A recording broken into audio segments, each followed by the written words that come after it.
অনেকেই ২টা বা ৩টা মেসেঞ্জার আইডি বা অ্যাকাউন্ট খুলতে চাচ্ছেন। কিভাবে একটি মেসেঞ্জার অ্যাপে ২টি বা ৩টি আইডি খুলবেন চলুন দেখিয়ে দিচ্ছি। মেসেঞ্জার অ্যাপটি ওপেন করবেন। মেসেঞ্জার অ্যাপটি ওপেন করার পর 3 লাইন বা মেনু বারে ক্লিক করবেন। এখান থেকে সেটিংসে ক্লিক করবেন। এখন ম্যানেজ অ্যাকাউন্টে ক্লিক করবেন।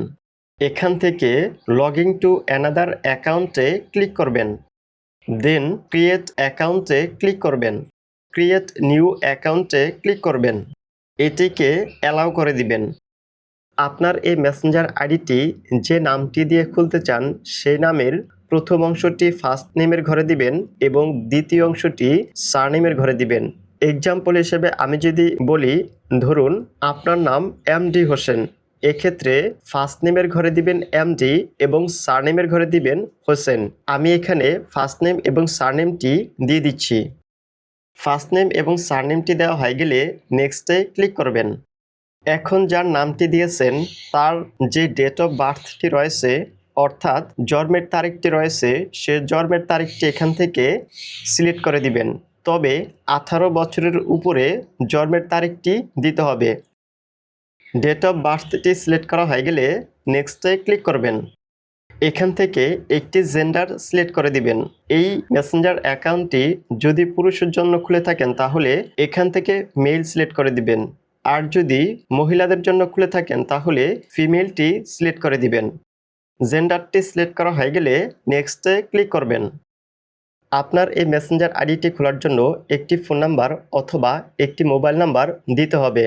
যদি এই মেসেঞ্জার আইডিটি ফোন নাম্বার দিয়ে খুলতে চান তাহলে যেই ফোন নাম্বারটি দিয়ে খুলবেন সেই ফোন নাম্বারটি এখানে দিয়ে দিবেন।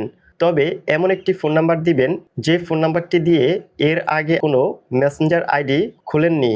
ফোন নাম্বারটি দেওয়া হয়ে গেলে নেক্সটে ক্লিক করে দিবেন। এছাড়াও আপনি যদি এই মেসেঞ্জার আইডিটি জিমেল দিয়ে খুলতে চান তাহলে এখান থেকে সাইন আপ উইথ জিমেলে ক্লিক করবেন। যেই জিমেলটি দিয়ে খুলতে চান সেই জিমেলটি এখানে দিয়ে দিবেন। তবে অবশ্যই এমন একটি জিমেল দিবেন যে জিমেলটি দিয়ে এর আগে কোনো মেসেঞ্জার বা ফেসবুক আইডি খোলেননি। আমি এখানে একটি জিমেল দিয়ে দিচ্ছি। জিমেলটি দেওয়া হয়ে গেলে নেক্সটে ক্লিক করবেন। এখন আপনার এই মেসেঞ্জার আইডির জন্য সর্বনিম্ন 6 সংখ্যার একটি পাসওয়ার্ড দিবেন। তবে পাসওয়ার্ডটি অবশ্যই একটি স্ট্রং পাসওয়ার্ড দিবেন। পাসওয়ার্ডটি দেওয়া হয়ে গেলে নেক্সটে ক্লিক করবেন। নেক্সটে ক্লিক করার পর এরকম একটি পপ আপ শো করবে। এখান থেকে সেভ অথবা নেভারে ক্লিক করে দিবেন। আপনি এখন এই মেসেঞ্জার আইডিটি খোলার জন্য যেই ফোন নাম্বার বা জিমেল দিয়েছেন সেই ফোন নাম্বার বা জিমেলটিতে একটি কোড যাবে, সে কোডটি এখানে দিয়ে দিবেন। কোডটি দেওয়া হয়ে গেলে নেক্সটে ক্লিক করবেন। এখান থেকে অ্যাড পিকচারে ক্লিক করে আপনার ফোনের গ্যালারি থেকে এই মেসেঞ্জার অ্যাকাউন্টের জন্য একটি প্রোফাইল পিকচার সেট করে দিতে পারেন। আমি স্কিপে ক্লিক করে দিচ্ছি। দেন কন্টিনিউ ইন ইংলিশ এটিতে ক্লিক করবেন। ক্রিয়েট পিনে ক্লিক করবেন। আপনার এই মেসেঞ্জার আইডিতে যে কোনো একটি কোড দিয়ে দিবেন। এখানে পিন কোডটি দিলে যেটি হবে সেটি হচ্ছে এই মেসেঞ্জার আইডিটিতে যদি কোনো কারণে সমস্যা হয় অথবা অন্য কোনো ডিভাইসে এই মেসেঞ্জার আইডিটি লগ ইন করেন, তখন আপনার এই মেসেঞ্জার আইডি দিয়ে অন্যদের সাথে যে কমিউনিকেশন বা মেসেজ অথবা অন্যান্য ডকুমেন্ট যা কিছু আদান প্রদান করেছেন সবগুলো এই পিনকোডের মাধ্যমে রিসেট করে নিতে পারবেন। এজন্য এখানে অবশ্যই একটি পিনকোড দিয়ে দিবেন। তবে যেই পিনকোডটি দিবেন এই পিনকোড কোথাও লিখে রাখবেন।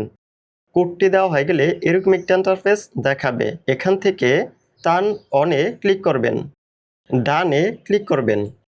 এখন আপনার এই মেসেঞ্জার আইডিটি খোলা হয়ে গিয়েছে। এখন কথা হচ্ছে আপনার এই মেসেঞ্জার অ্যাপে আগের যে আইডিটি ছিল সে আইডিটিতে কিভাবে সুইচ বা লগ ইন করবেন।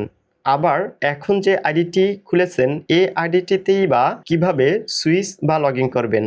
এছাড়াও আপনি যদি এই মেসেঞ্জার অ্যাপে আরেকটি আইডি খুলতে চান তাহলে সেটিও বা কিভাবে খুলবেন।